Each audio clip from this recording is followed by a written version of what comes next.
menyimak tadi paparan dari Bapak Dinas Sumber Daya Mineral Pak Eri. Saya cukup senang dan jelas karena saya baru di usia 4 belajar dan ingin tahu, dan mudah-mudahan dengan paparan Bapak tadi ada sedikit tahu saya. Dari sedikit tahu Pak, ada yang menggeletek bagi saya. Saya ingin bertanya ke Pak Eri, kebetulan Pak Eri singgung tadi tentang variansi di Nagari Bubuk kayak tanam. Itu sampai bagaimana sekarang tuh Pak? Dari langkah yang sudah diambil kemarin itu Bapak tahun 2015 bersama Bu Endarmi, bahkan Bu Pak Ane itu juga Pak Yupini. Itu mungkin saya tanya sampai di mana, dan saya simak dan saya ikuti di sini, saya lihat malah sekarang sudah keluar IUP-nya. Ini kan aneh.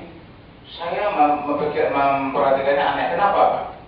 Sorotan begitu tajam, dan dulu sudah turun musyawarah dengan dinas, bahkan terbukti apa yang kita lihat, kita temukan di situ memang banyak kejanggalan-kejanggalan.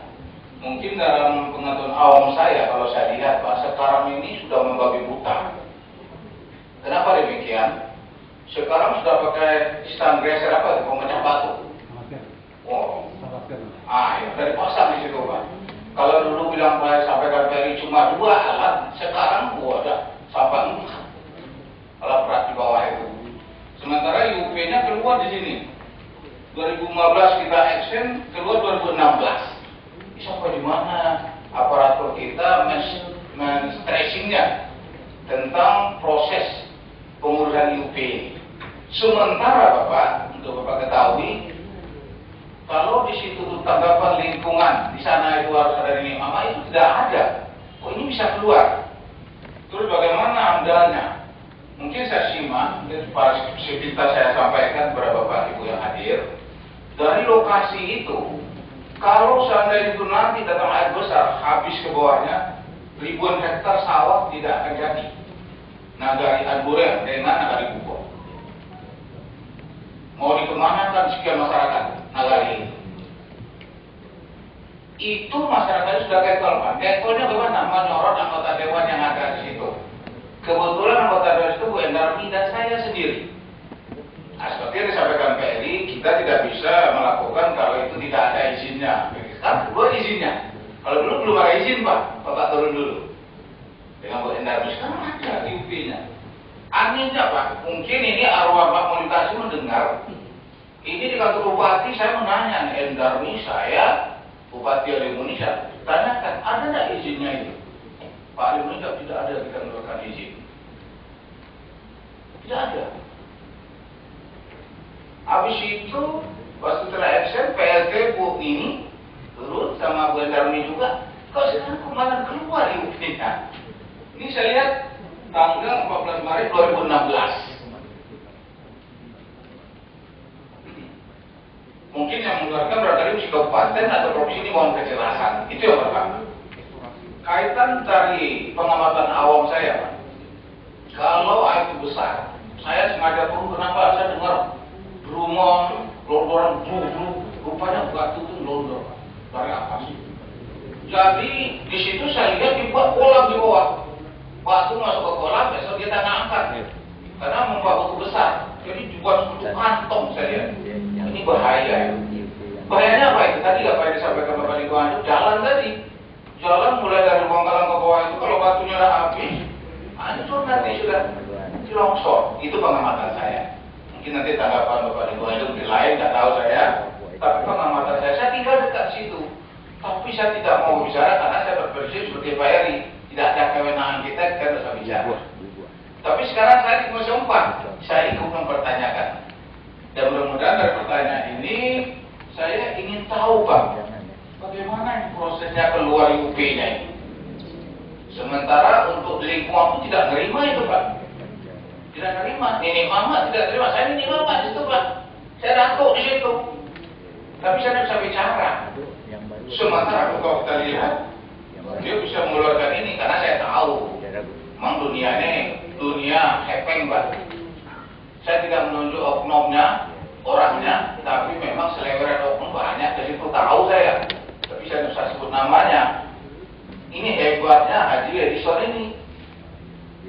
Jadi untuk itu, marilah kita sama-sama Pak, kalau memang ini ada kewenangan di provinsi untuk meninjau ulang, kita buatlah tim. Kalau perlu kami dilibatkan dari museum Pak.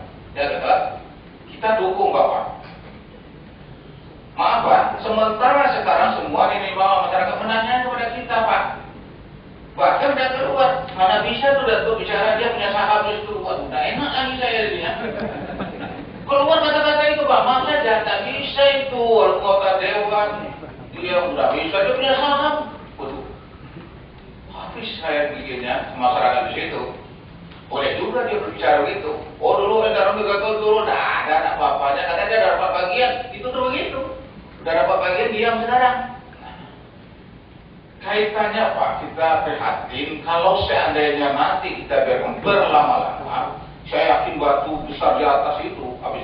Karena satu hari itu sampai 30-50 motor keluar Pak. Batu besar yang dibawa ke mana namanya? Daerah pinggiran sebelum kereta apa? Daerah ke ke situ dibawa batu semua. Batu-batu besar. Jadi saya kata, apa ini gelundung-gelundung besar? Waktu air besar itu, rupanya batu itu gelundung Pak. Masuk ke dalam, begini rupanya. Dan alat berat itu Pak bekerjanya bukan di pinggir lagi Pak. Udah masuk sungai itu. Karena sekarang ambil pasir iya, kerikil iya, batu besar iya, habis semua. Kalau kita lihat di sini, hektarnya 2,10. Itu kerjaannya udah lebih itu. Kalau kita lihat dan mungkin koordinatnya pun apa yang Bapak Eri sampaikan tidak koordinatnya ternyata. Karena ada kemana-mana. Jadi mohon pada kesempatan ini saya menyarankan ke Pak Eri, kita kalau memang itu sesuai dengan apa namanya kebolehannya, kepatutannya kita bicara ya Pak ya. Tapi kalau tidak kita antisipasi, kita takut. Saya yang awam melihat pertama ini digali Pak. Ini tinggal sini ke bawah. Kalau ini didorong, ini mata air dan kepala air bandar sini tentu 1.000 hektar sawah dari. Terus jalan lintas kita habis.